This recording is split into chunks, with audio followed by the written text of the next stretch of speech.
Hello বন্ধুরা, আপনাদের খাওয়া হয়ে গেছে গো। আমাদের দেখুন বাগানো গোছানো হচ্ছে। এই দেখো ভাতগুলো রেডি করে নিয়েছি পাতার মধ্যে, পাতায় খাচ্ছি, খুব ভালো লাগছে পাতায়।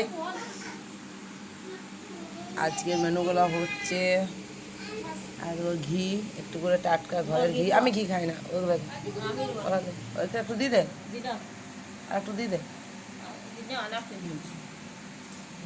ঘরের ঘরের দুধের ঘি আর আচার আর লাউয়ের তরকারি বড়ি দিয়ে, বাঁকুড়ার ঘি, খাঁটি বাঁকুড়ার ঘি।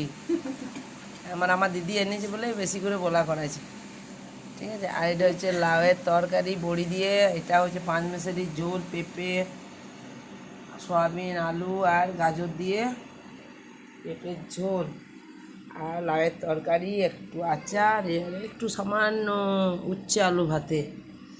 বাস, এটা দিয়েই আজকে আমাদের ছোট্ট হেসেলের ছোট্ট মেনু। আমরা খেতে বসে গেছি, সবাই খাচ্ছি। ঠিক আছে বন্ধুরা, যদি আমাদের ছোট্ট হেসেলের ছোট্ট মেনু যদি ভালো লাগে অবশ্যই লাইক কমেন্ট করবেন আর ভিডিওটা দেখবেন। এখানে রাখছি, ঘুম ঘুম লাগছে, প্রচণ্ড কাটালি, রাত জাগা হচ্ছে, সেই জন্য খুব ঘুম পাচ্ছে। মনে হচ্ছে ভাতগুলো খেতে পারবো না, এত ঘুম পাচ্ছে। খেয়ে নিই, তারপর দেখা যাক। এখানেই রাখি।